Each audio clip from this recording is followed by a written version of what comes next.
ఈ చిన్న టిప్తో ఆమ్లెట్ ఈజీగా టేస్టీగా ఒకే ఒక నిమిషంలో ఎలా చేయాలో చూసేద్దాం. హలో అండి, నా పేరు అనిత. మీరు చూస్తున్నది అనితాస్ కుకింగ్ స్టైల్. ముందుగా చిన్న చిన్న ముక్కలుగా కట్ చేసుకున్న ఉల్లిపాయ ముక్కలు ఒక గిన్నెలోకి తీసుకుందాము.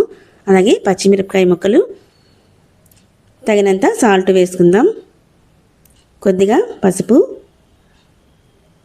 అలాగే తగినంత కారం చూసుకొని వేసుకోవాలి. పచ్చిమిరపకాయలు వేసాం కాబట్టి నేనైతే 1/2 స్పూన్ వేసాను.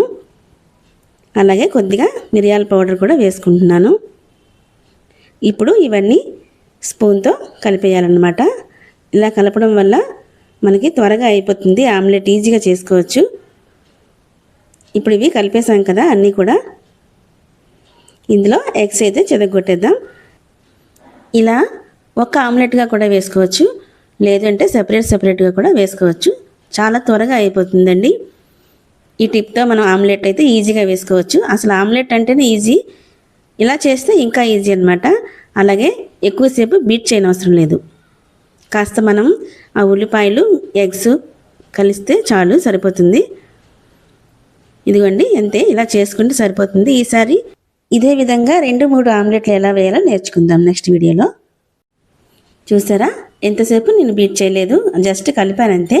ఇక మనం పొయ్యి మీద పెనం వేసుకొని ఆయిల్ వేసుకుందాం. ఆయిల్ హీట్ ఎక్కింది. ఇందాక కలుపుకున్న మిశ్రమాన్ని అయితే వేసేద్దాం.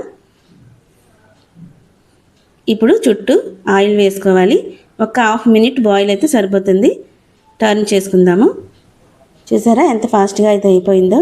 మనకి చేతులు నొప్పి పుట్టవు, ఎందుకంటే బాగా బీట్ చేస్తారు కదా. అలా చేసే పని ఉండదు, ఈజీగా అయిపోతుంది, అంతే టేస్టీగా కూడా ఉంటుంది. ఈ టిప్ కనుక నచ్చితే అందరికీ షేర్ చేయండి, అలాగే లైక్ చేయండి, సబ్స్క్రైబ్ చేసుకోండి. ఓకేనా, బాయ్.